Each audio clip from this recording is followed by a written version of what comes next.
Hey guys, welcome to the City of Angels, Los Angeles, California. We are here for the finals of Formula Drift, but first of all I'm going to give you some impressions of the city, so stay tuned.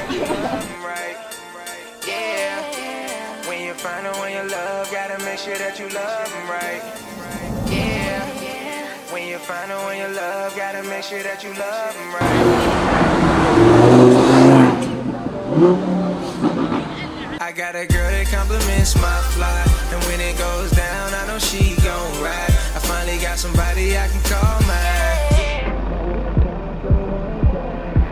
I got a girl that compliments my fly, and when it goes down, I know she gon' ride. I finally got somebody I can call mine. My one time for the one time.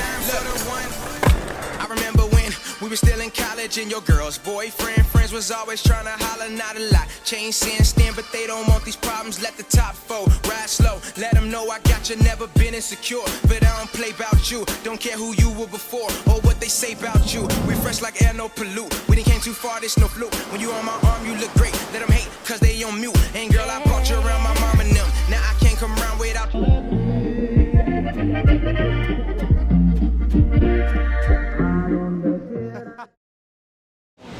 We are here at the finals of Formula Drift in Irwindale, California, but that's not all. We are allowed to join one of the world's famous drift drivers and his motorsports team RTR, so that's why we can give you some exclusive impressions and some great interviews at the track, so stay tuned.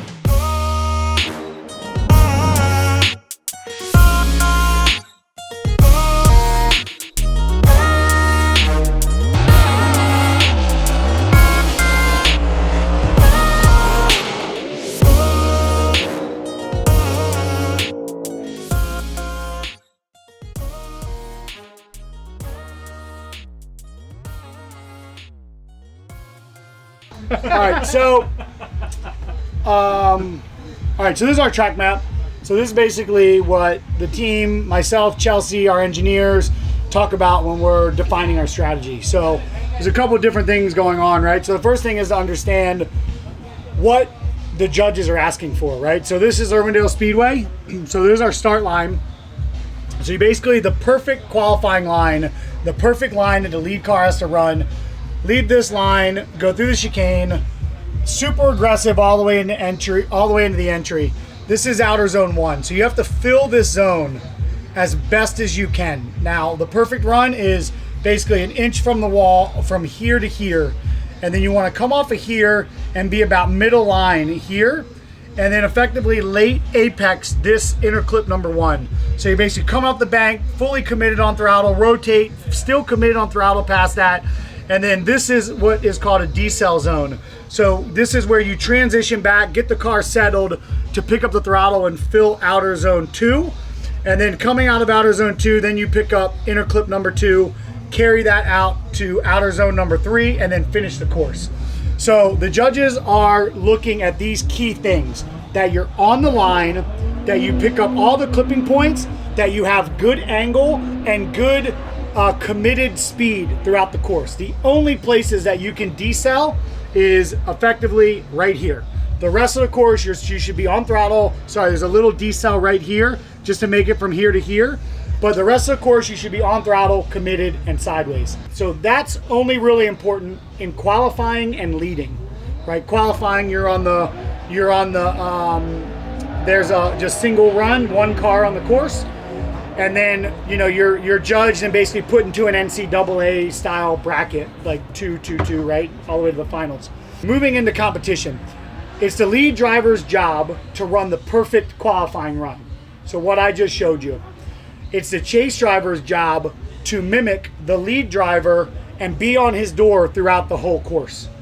And so then once you've done the lead run and the chase run, then the judges decide lead versus lead, chase versus chase, right? Each driver gets a chance to lead, each driver gets a chance to chase. The judges compare the two and then choose their winner. If they can't get the winner, then you go one more time. And that's basically how it works.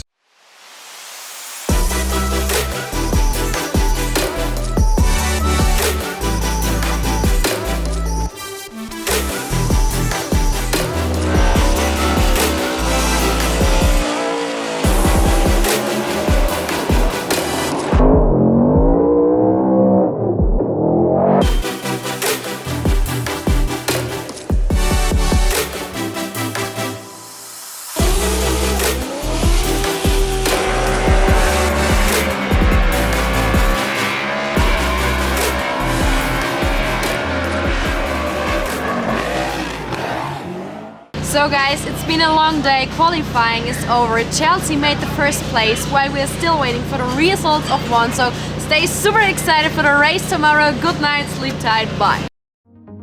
Back on the track, it's finally race day. We are on our way to see the top 32. We keep our fingers crossed for Chelsea and Vaughn.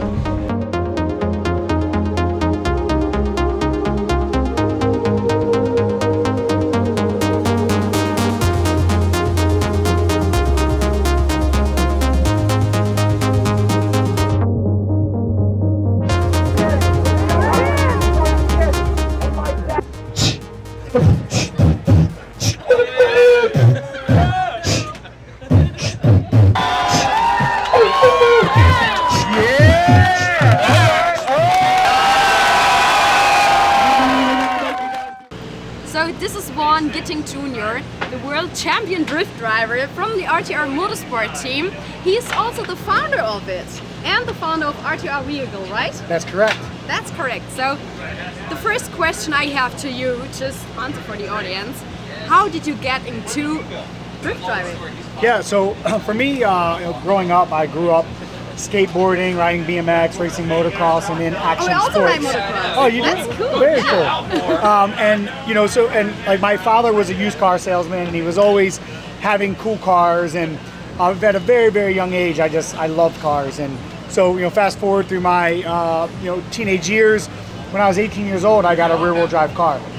And I used to just take that car and go in industrial parks and parking lots and power sliding, doing donuts and things. And then very quickly, while I was like figuring out how to tune that car, I came across some videos of drifting in Japan. In Japan? Yeah. Okay. And I was just like, whoa, I was like blown away at this sport. And I started looking into it. And like, I was really blown away at this sport that you could show your style and personality from behind the wheel, but still in competition. And so I started, instead of just doing burnouts and donuts, I would like visualize this course in my head and go and start linking turns. And then I went to some organized events, and I just kind of fell in love with the sport, the culture, the camaraderie, and just everything that it was. And at the time, I was a computer nerd working in IT. And so I started spending all my money. That's totally different, right? Computer nerd and a drift driver. Okay, Very why not? much, Yeah. very much different. But it was a way for me to afford what I wanted to do with cars. And so I fell in love with the sport, and more or less just chased a dream, worked my butt off, and here we are, 17, 18 years later, with an amazing team, a big rig, 2 cars, and a lot of really cool things going on. That's really, really, really great history you have. Thank you. So we already checked out your car. Yeah, really, really, really cool car.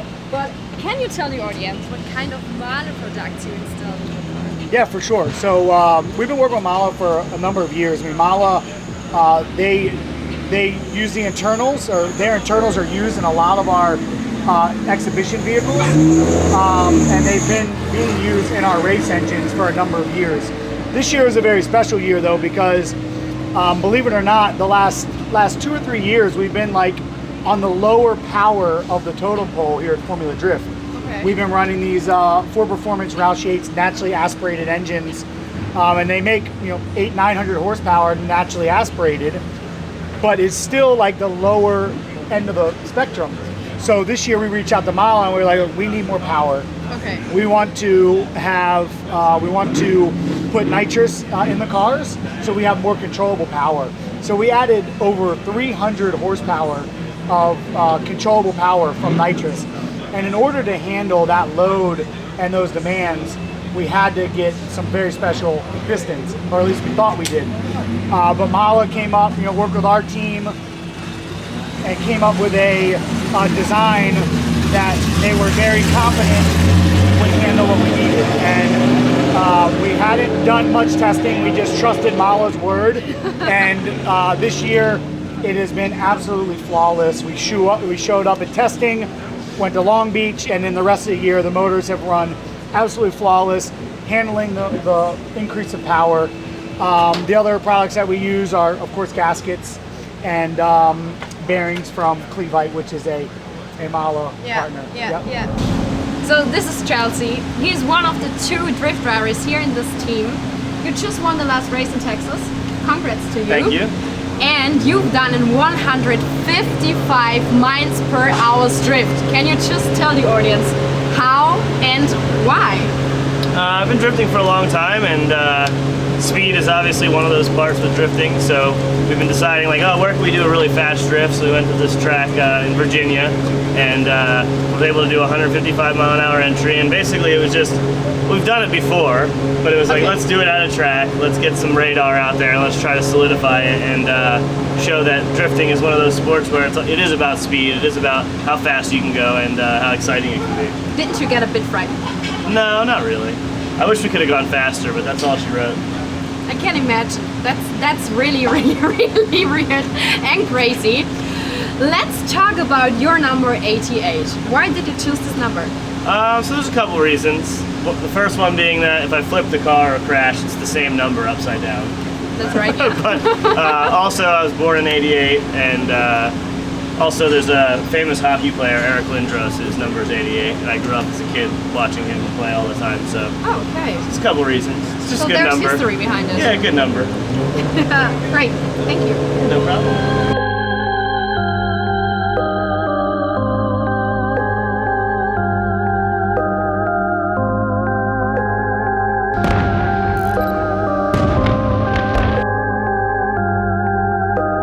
I've been drinking, I'm driving while texting and speeding. I swear that I ain't going home. You hold my phone and won't leave me alone. I'm playing Sivo, playing Coke and Patron. I'm on Coke and Patron, Coke and Patron, Coke and Patron, Coke and Patron, Coke and Patron, Coke and Patron. I've been drinking, I'm driving while texting and speeding. I swear that I ain't going home. If you hold my phone and won't leave me alone, I'm playing Sivo, playing Coke and Patron. I'm on that Coke and Patron, Coke and Patron, Coke and Patron, Coke and Patron, Coke and Patron. This was the last race for this season. Apparently one that it just made it into the top 8. But anyway, we had a great race weekend with many impressions, and I hope you guys enjoyed watching this video. See you next time. No, I must go. I'm hiding your hopes and inviting your hopes.